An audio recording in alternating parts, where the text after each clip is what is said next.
Wondering what's next in your business or personal life? Welcome to Success to Significance, Life After Breaking Through Glass Ceilings, a podcast dedicated to helping you with all of life's challenges, discoveries, and opportunities. Whether you're seeking a new career, retirement, or simply wanting to make an impact in your community or the world. Join Jen Du Plessis and her guests as they explore how to start, what to do when you're in the thick of a change or growth, and how to leave a mark in this world after breaking through your next achievement. You are moments away from the aha you've been seeking.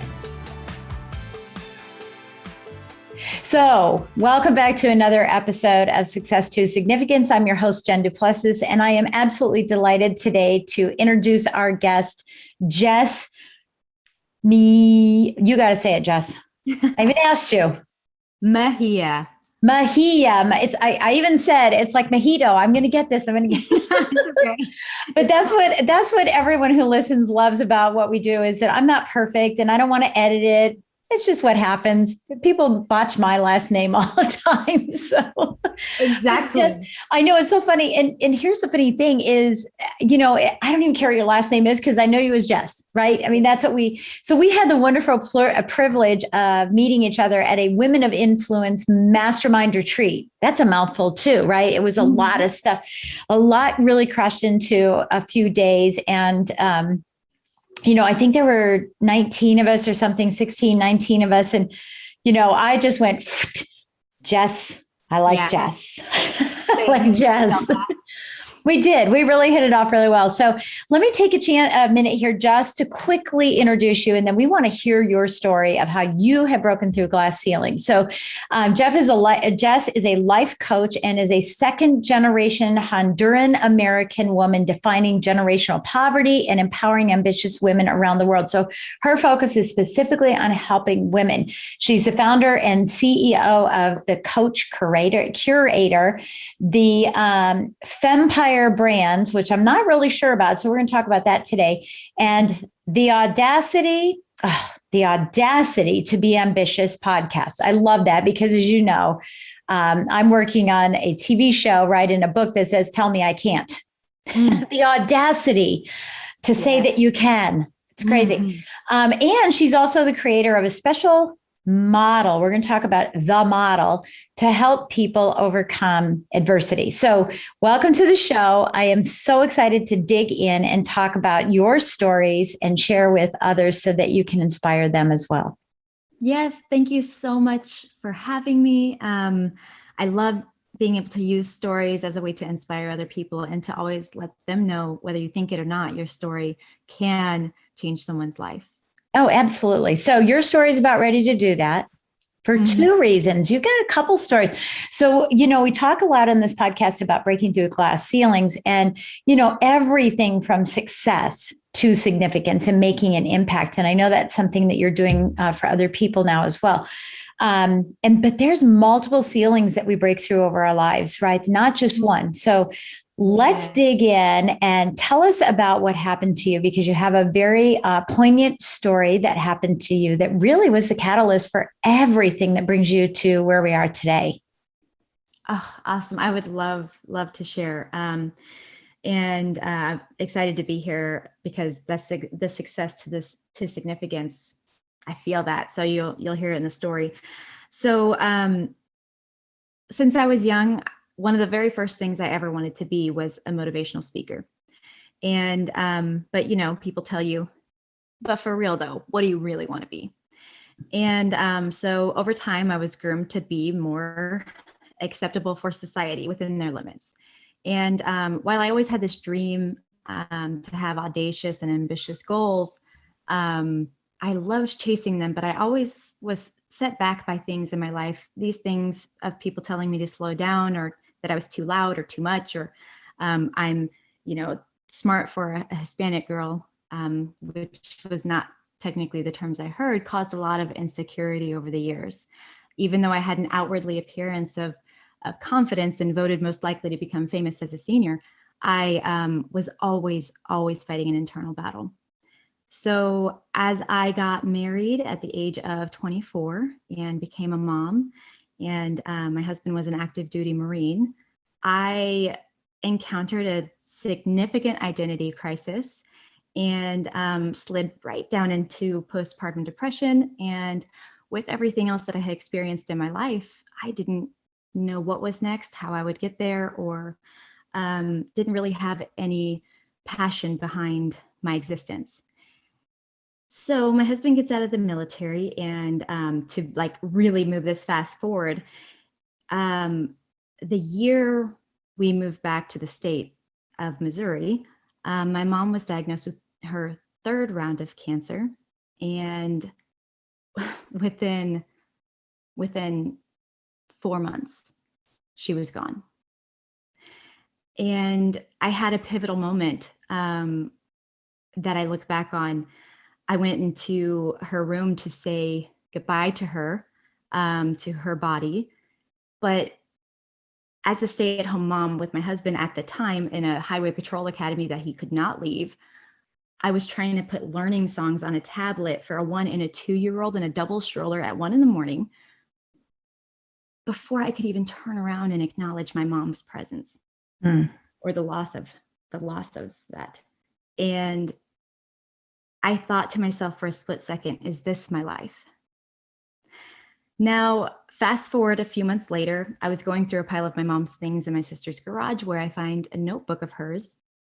And the very last sentence she would ever write, just 2 days before she passed away, said, "I wonder if I've done enough yet in my life." Anyone who's experienced grief knows that, like, you're always looking for something from them. It could even be a pet, like you're just always looking for a sign, something. Yeah. And so that was my sign to make it mean something powerful.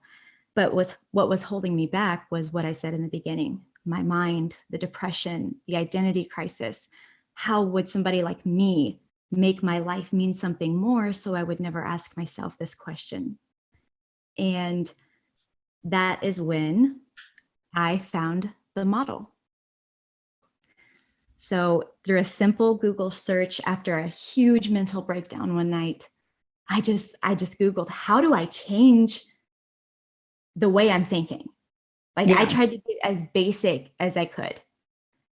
And that's when I stumbled across Brooke Castillo and the Life Coach School, and something that she taught called the model. And it was this process of which, through this, you can see the thoughts that are serving you, and you can create new ones. And you can just make it black and white, and it doesn't have to mean the sad, sad stories or the painful stories or the stories that make you angry. We get to decide that. And so I got obsessed. I listened to her every single day. Every day I would go for a walk while the kids napped, and beg for time for my husband, to understand whenever he was home, maybe before work or after work, that I needed this time to go for my walk. And because of who she is, she also inspired me to tap into that ambition that I had always had before and actually do something about it. So this is the mic drop moment. In 10 months, I got my real estate license, sold enough homes to start my business, began a business as a coach, went from coaching for free to $5,000 per client, and then got recognized by Tony Robbins and Dean Graziosi to coach their clients within 10 months, also realizing that I had lost nearly 100 pounds in the process from simply loving myself, learning how to create new thoughts, a.k.a. neuroplasticity, that would create the most sustainable pathway for my brain to success. Yeah, I love that. And I want to step back just a little bit more, because even before or during, you'll have to clarify all this, but before or during the time that you had children, you were also in beauty pageants, right? Mm-hmm. And so you had this wonderful success that you had. And so this self-image, it's amazing that you said, I just didn't have the confidence or the self-image. And you had it at one point in time. You'd broken through some ceilings to get that. Mm. And, and just being identified as a mom and a married woman and a mom and a wife of a military person, right? You kind of lost those things. and then they came back up again, right? They came through this trauma of, this last sentence that your mom had to say to you, or had to say for herself, really changed everything for you. So yeah, that's pretty powerful. So how did you get noticed by Tony Robbins and Dean Graziosi? How did it come about? So listening to Brooke, she had sparked me to begin envisioning my life. Mm-hmm. Mind you guys, I'm self-coaching myself through all of her podcasts because I could not afford her. Right. So I couldn't afford anybody. So I was working through it with myself, and I was creating this vision. And then she would explain how you can break down the actions that you can that you can take in your life to create that vision. So because of our best friend SEO and Google Analytics, Tony Robbins started popping up on my feed, whether it was social media or just a Google search, and on my YouTube channels, because I was addicted to motivational speaking at this point, listening to it. Right. And during one of those ads, KBB popped up, the Knowledge Broker Blueprint. Yep. I said, you know what? At this point, I had begun that turn of selling my first house and having enough money to buy something for myself to invest in a little bit more knowledge. And they pretty much sold me on the ad of, you already have genius. You've been through something in your life, and you can teach other people how to get through it too. You just have to be one step ahead. Right. So I did that course. I flew right through it. I started engaging in the community, uplifting every single person in there, and really drawing a lot of attention to myself. Over time, I would have hundreds, thousands of comments on my posts inside of their communities, in which simultaneously they said, we're going to offer speaking spots directly from our community because we want to hear your story and how you use KBB. So when they did that, I submitted my video, and I kept making it through the rounds of over 1,000 applicants in the world. I made it through the next ones, submit a 3-minute video, made it through. And then the next thing I know, I made the final cut, which is when they flew me out to Arizona, and I spent about 4 months coaching their clients. That's beautiful. How wonderful. How wonderful is that? That's so great.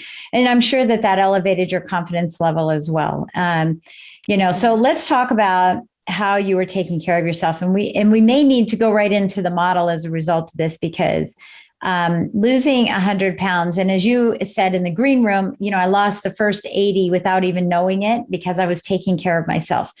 Were you taking care of yourself from a health perspective before you stepped into the model, or was it just simultaneous, or is it part of the model?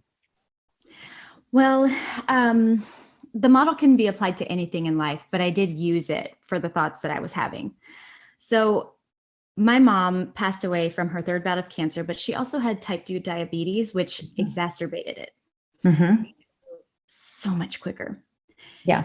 And what I realized was that, what am I doing in my life to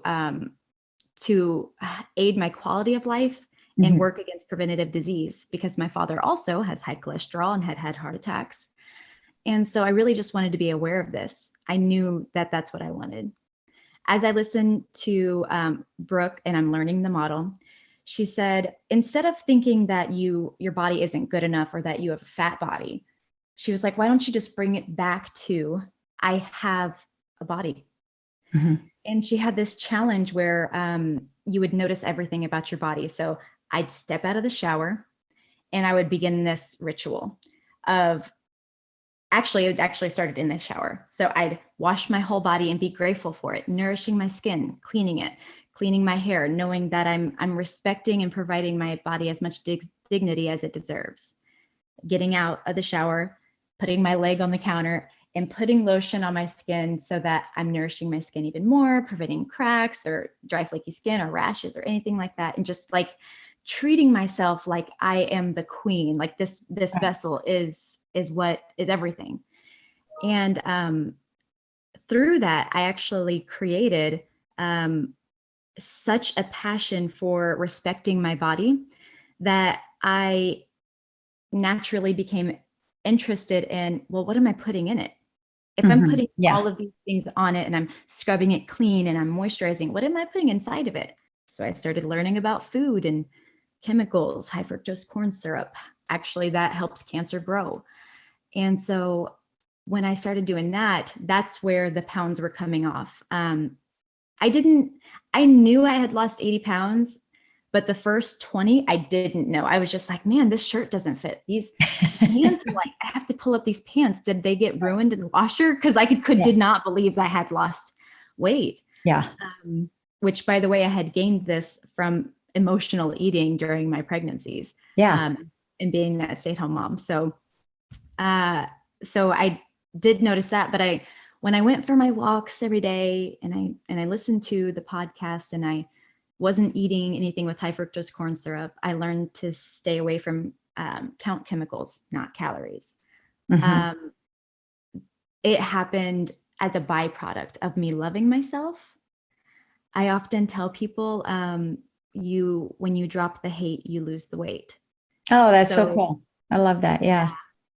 For women who deal with emotional eating and self-loathing or body dysmorphia, things like that, as a beauty queen, it looks confident, but really you're just comparing yourself against all the other women and hoping that day you might be good enough. And what I didn't realize is that really ingrained a lot of, it spurred so many insecure thoughts that would, later be detrimental to my mental health. Yeah. Yeah. So and that's pretty interesting. And we'll make sure that we put a link in our notes about the syrup as well, so that everyone can go find out about the syrup as well. So let's talk about then the model and how that affected you, because I imagine, and I guess one of the questions I have is that, as you were going through this, and so someone listening and saying, I need to make a change, whatever it is, whether it's physical or emotional, I need to make some type of a change. What is the first step? And not so much at the model itself, because the model will help, but what is the first step in recognizing and increasing that awareness that you help people with as a life coach? Yeah. So whenever you have a thought like, man, whenever they do that, it makes me so angry. Or you look at yourself and the fact that you don't fit your favorite jeans or a dress that you have in your closet, and you're just like, oh, and you start really tearing yourself down. There's these very, very recognizable moments, and specifically a woman's life, because that's who I help. Men have it too, but I help women. And there's these specific moments where we are either degrading ourselves so much that we are perpetuating negative emotions, just overtaking our lives, or we're in a relationship environment or situation that perpetuates degrading thoughts. So it could be somebody saying them to you. It could be being in a circle of people where they're tearing down each other. So what we have to realize, and this is that important moment, is as soon as you become aware of that, it's life-changing to know that our brains will copy everything. It is why we are so beautiful as humans. It's why we're so innovative and we can create and pass down stories and all of these things. But it's also why we suffer from depression and why we can fear change in our lives, or why we are always seeking comfort, which can manifest as addiction, food addiction, drug addiction, depends on the person.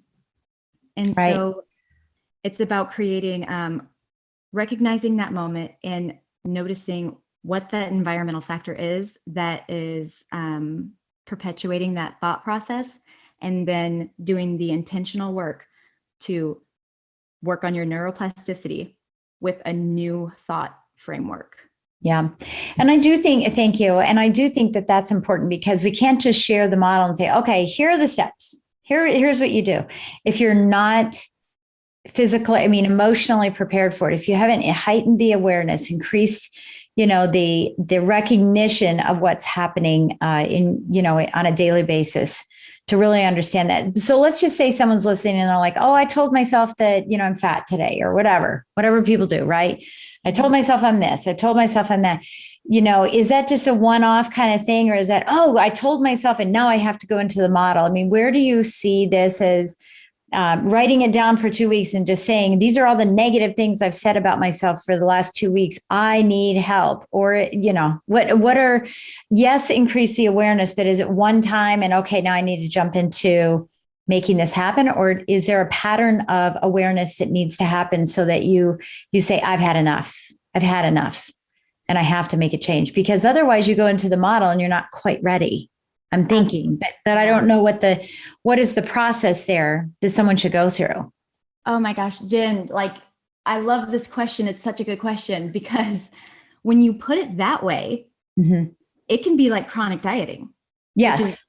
Which is not healthy. It's like, if you're not prepared to love, respect, and strengthen your body for the vessel that it is to literally fuel your life on this earth, then no dieting in the world will help. No 21-day fix, no Beachbody is going to do anything for you. Right. So same with the model is where I start with people is, first, give me the vision, the version of your best life. That's where we start off. And then I say, anything that doesn't serve that, you carry with you like a little handbag. And if a thought does not serve that, then you throw it out. And so whenever you have a thought that doesn't serve it, you can do something that is called a thought download. And you can do these as much as you want. I think that if I look back on what I did, I was doing a thought download about maybe a couple times a week to about once a week. And now I do one about once a month. And that's over a few years. But a thought download is where, as humans, we have an average of 60,000 thoughts a day. These thoughts are literally how we go about creating our life. It's how we feel. It's how we show up. It's how we react. It's everything. Our thoughts create our feelings, and our reactions as humans are based off of those feelings. Yeah. If we're happy, we're hug. If we're angry, we stomp off. It's how we function. So to do a thought download, if somebody's telling themselves, ugh, I'm disgusting, that should be your warning sign. First of all, it is such a significant step to know that you have the awareness to be like, oh, that thought doesn't make me feel good. If it's not something that you wouldn't say to a sweet little baby girl princess, then don't say it. Yeah, right. So somebody would notice that and then go straight into a thought download. That's getting down, whether you type it, paper, whatever, every thought in your head. And why you think that way, and how you're feeling at that moment, what caused it, all of the things about it in a thought download, correct? No, actually. Okay. So a thought download is, it's the sentences that just one after another, every thought that you have. So it can be completely out of order. So it can be like, I'm disgusting, I'm fat, I'm not good enough. My husband told me this 3 days ago, it hurt my feelings. My sister said that I owe her $5. It can be everything that's on your mind that's weighing you down. Got it. Yeah. And then in that thought download, the goal is to, on a separate piece of paper, write down an equal and opposite powerful thought, even if you don't believe it. Yeah. And then throw away those negative thoughts, anything that's disturbing you. Yeah. I love that. Okay. So now we're prepared to get into the model. We've got the awareness. We've done it for a couple of weeks. We're saying, okay, yeah, it wasn't just a date that day. It wasn't a bad day. It's like, this is really happening to me, right? I need to take some action. I've had it. I'm putting my foot down. Walk us through the model. Okay. So I'm going to use just an example. Let's say here, I'll do what I got coached on this today. So the model consists of 5 different parts. Circumstances. Circumstances are provable in court. They are black and white, hard evidence of just a situation that exists in the universe. Yeah. An example of a circumstance is the car was on. Yeah. Somebody said a sentence. Mm-hmm. I asked a question. The sky is blue. That tree broke. Those are all circumstances. A circumstance would be, I got a divorce, not my husband left me because he hates me. Yeah. Yeah. Gotcha. So those are circumstances. Mm-hmm. And circumstances create the thought.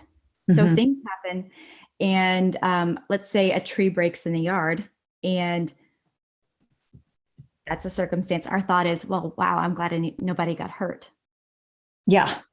Or if you're having a bad day, your thought could very well be, well, shit, now I have to pay to have that tree taken out of the ground. Right. Right. And how much is that going to cost? Right. Oh, right. Like it happens to me all the time. Right.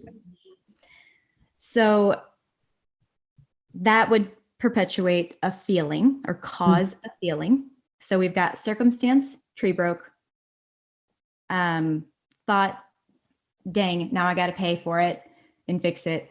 And the feeling that generates is, let's say, irritability. Yeah. I'm totally making this up now. I was going to start with something else, but yeah. And so you're irritated, and what does that make you do? What's the action you take? Well, take it out on other people, patient and impatient for everything. Everything else is bigger than it is. Yeah, of course. This happened to me. I'm walking around, I'm blaming. I call the tree service people, I yell at them. Right. Right. It's their fault the tree fell, and it's that I feel the way I do. Yeah. Yeah. Yeah. And then every model has a result. This is the R line. And the result of that specific model would be that you make it more likely to not enjoy your day. Yeah. You make it more likely that people aren't happy to interact with you. I mean, it could be, depending on what your goal is in life, we could form the results around that. Yeah. But there's a different way. So this is the eye opener for people is when Brooke told me that I didn't have to concentrate on my mom's loss and to be stuck in grief, I was like, excuse me, did you just tell me that I shouldn't be crying right now? Because I'm pretty sure I'm never going to move on and the world is ending. Like, that's my mom. Yeah. Yeah. So when it took me a little bit to warm up to this, but I was like, I have a choice on how I think, and I have a choice on how to feel. I always thought that feelings happen to you. Right. When you say that somebody hurt your feelings and you believe that growing up, we believe and we give power to the world of deciding how we feel. And so we walk around in our lives thinking that we aren't good enough and that we don't love ourselves and that we aren't worthy and that, we are feeling terrible and it's all happening to us. And when I learned that we could decide, I was handed this like powerful thing. And I was like, okay, well, I can love my mom and know that I loved her and I can hold that space for her, but I can walk around again without that weight on my chest if I think of it differently. So I actually used the model when it came to finding her last words, and I made it mean the most powerful story that she would ever teach me. So the circumstance was that my mother passed away. My thought was, she left me a message that was meant to change my life for the better. My feeling was inspired. And I went out and I changed my whole life. My actions were that I got my real estate license. I sold houses. I got clients. I got recognized. I was so determined. And the results were, I made that story change my life and impact the lives of others. Yeah. That's exactly what it is. And it's funny. I mean, the reason, I'm obviously, as you know, I'm going through something very difficult with my husband right now. And things are, it's funny because he's not the same person that he was 3 weeks ago because of this life-threatening situation that just came about. And, I'm sure that he's going through something. It's too soon. It's too raw to still doesn't know everything, including he knows his name. At least he knows his name. But there are a lot of things he still doesn't know. He hasn't gotten his memory back, but completely. And, it's too soon, but I imagine that he's going to be going through some type of thinking about this and irritation and, because it all stems from his mother dying too. It all stems from his mother's death and the trauma that he went through. So, and I think that it doesn't have to be a big trauma. It could be a loss of a job. It could be a loss of a relationship. It could be a loss of a relationship of a friend, not a spouse. It could be loss of business. I think that really would change the way that you turn things around, or it's also bad news, receiving bad news about something that you didn't expect was going to happen. So tell us a little bit about how this applies to your coaching and life coaching. Is it that people, if you have a big trauma, you should come and see what you can do for them? Or is it that, hey, I just want to learn how to, I was going to use the word cope, and that's not a good word, but I want to learn how to rise above these negative circumstances that happen in my life? Yeah. So, and again, really great question. So I coach high functioning, ambitious women around the world. And one of the things that happens with these specific women is that they're high functioning. So they likely have ADHD. It could be undiagnosed, self-diagnosed, or diagnosed.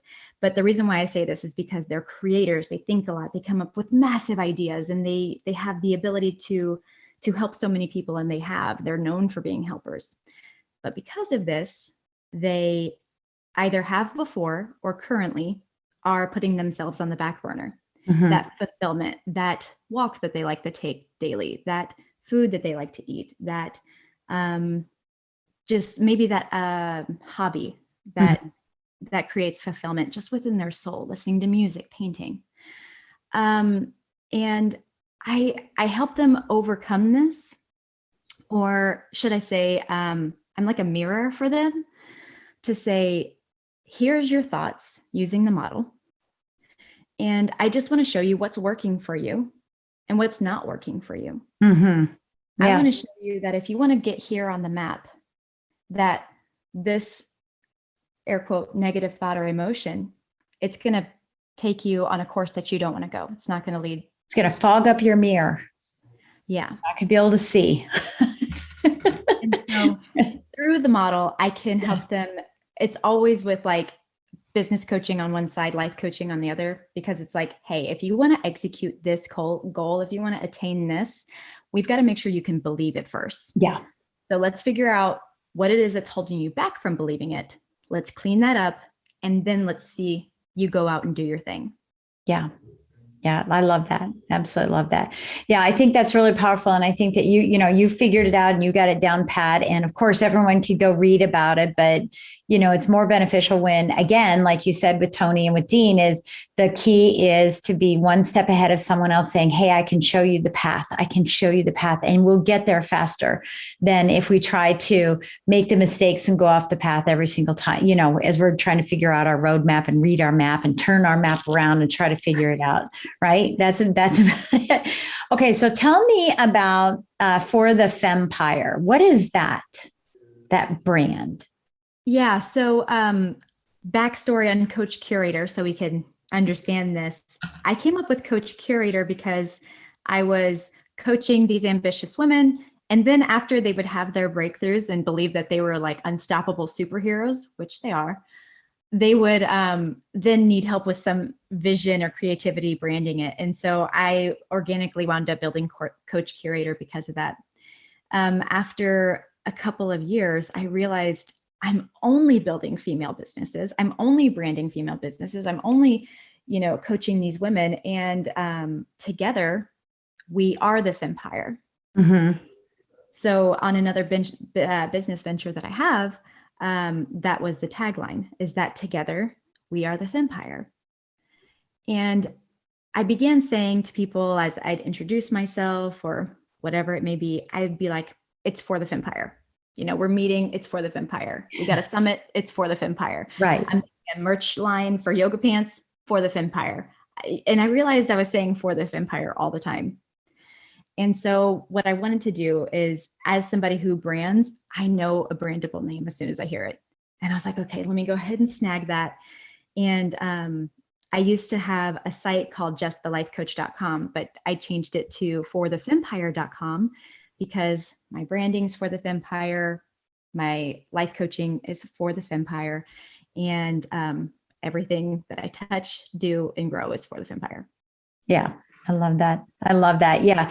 And that is part of your podcast, right? Part of your podcast, part of the networking that you do, the masterminding that you do, the coaching that you do. It's all the women that you're helping are part of this organization. Well, the Fempire is really about a movement, right? So you hear about like the Boss Babe movement. Yeah. And before Boss Babes was ever a business, there was women who had Mary Kay and they're hashtagging Boss Babe 10 years ago. Yeah. And things like that for some entrepreneurs can be really cringy or cheesy. Yeah. They don't take it seriously. Right. But as a woman who's gone from nothing and, like paycheck to paycheck, having to move from houses that we couldn't afford and ants crawling on my baby's diaper, to being able to pay off debt, buy, custom build our first home, all of these beautiful things, is that I've been that woman who felt so tiny and like nothing when I used to fight that imposter syndrome. And little things like hashtag Boss Babe or hashtag Fempreneur, hashtag Fempire, they empowered me when I had nothing else. And so when I say something is for the Fempire, it's not an organization. It is for the world of women who have ambition within them and the audacity to try to believe that they're capable of doing something about it. Yeah. Love that. Love that. Thank you for clarifying that too. So as we finish out our time here today, what are some books that you're reading right now that are inspiring you to continue to grow? I am actually reading Believe It right now by Jamie Kern-Lima. And we're in the same network, and my goal is to be her life coach. And so I'm reading the book and I'm getting to know her and hearing her journey, because I can't tell you how many women come up to me and say, Jess, you have so much in common with Jamie. You got to read this book. And so I'm reading it right now, and I just love the normalizing of sharing our stories and how women just go from existing with hardly anything going for them to just manifesting through their actions and just determination and resilience, getting knocked down, being told the no, to making those impossible dreams come true, reframing truly what we're capable of creating. So that's what I'm reading right now. And if you guys, if you're running a good story to inspire yourself, or maybe you haven't done anything audacious in a while, definitely pick it up, Believe It by Jamie Kern-Lima. That's beautiful. Yeah, I love that. And I'm an avid reader. And so I'm writing all these notes down. We'll make sure that we have a link in there to help her sell her book as well. I mean, that's part of what we do. If there's a great book that's out there, I love it. A last question that I have, well, not last question, but tell us about a quote that motivates you or inspires you, moves you. Oh my gosh, you guys, I have right here in a large 3-foot frame, the quote that held my hand, and that could be a book title. It is that she was powerful, not because she wasn't scared, but because she went on so strongly despite the fear, by Harper Lee. It gives me chills to this day. I love that one. Yeah. Because sometimes when you're let's say a woman's listening to this and she's in the beginning and maybe she is still having self-doubt, maybe she's interested in the model so she can change the way her thoughts work. I didn't have the self-love or the confidence to generate new, positive, powerful thoughts. I had to borrow them from people. So I borrowed them from Tony, and I borrowed them from Brooke, and I borrowed them from other people who had gone before me. And this was a quote that I found a long time ago, and I repeated it because I was scared. And I kept going forward despite how gut-wrenching. Sometimes I heard Brooke, she said, if you feel like you're going to puke, you're doing it right.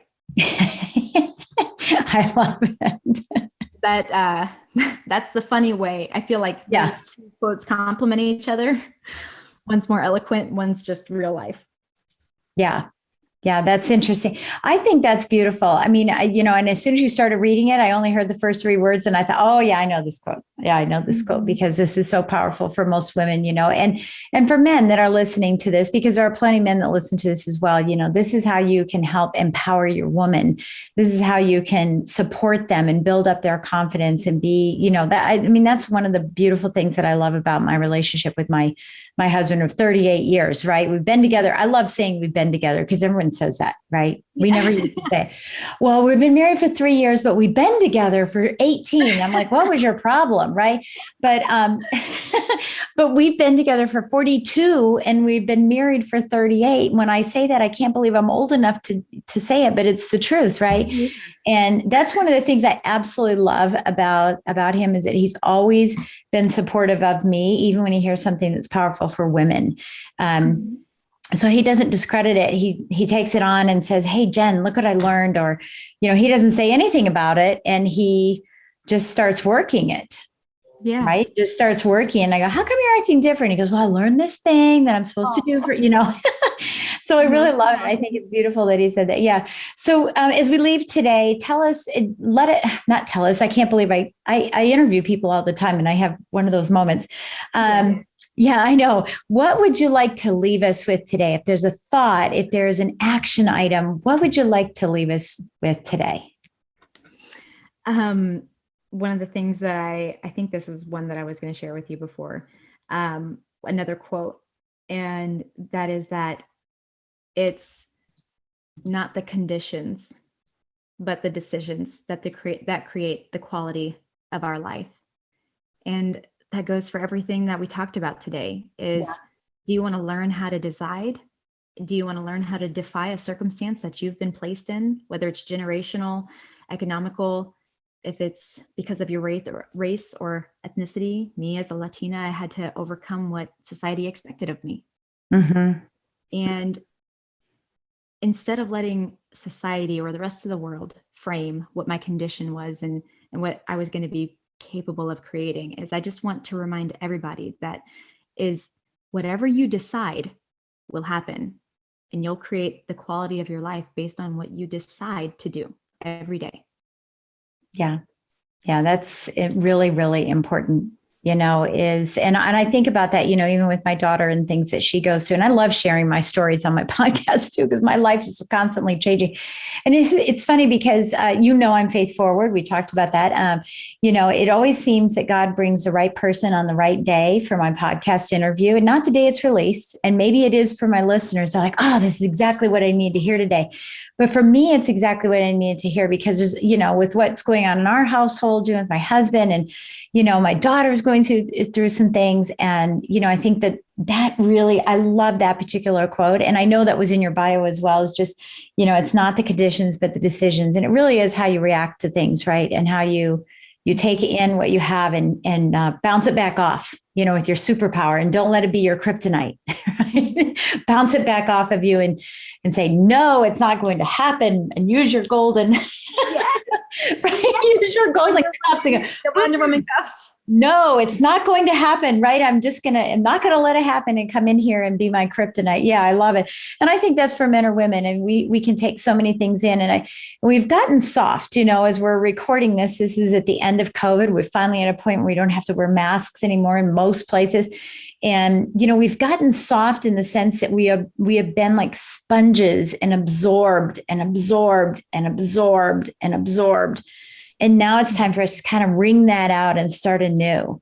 And I'm hoping that that's what people hear from this. So I want to again say thank you so much, Jess. It was so fun hanging out with you in Salt Lake at our wonderful retreat. And I know that we're going to hang out as well because we're in another group coaching together. We got suckered into that, but that's okay. That's how we grow. That's how we grow. But I know that we're going to be able to hang out for another 6 months or so and way, way beyond that. So thank you so much for taking time today to share your story with us and this beautiful idea of the model to change the trajectory of our lives. We really, really appreciate it. Thank you so much, Jen. You've been listening to Success to Significance with Jen Du Plessis, the #1 podcast for people wanting to give more value and make an impact. Loved this episode? Be sure to subscribe right now at www.jenduplessis.com/S2S for more stories, strategies, and thoughts to help you gain significance and success. And if you like what we're doing, don't forget to give us a rating and review so we can continue to bring you the best content possible. Join us next week for another breakthrough episode. Thank you for listening.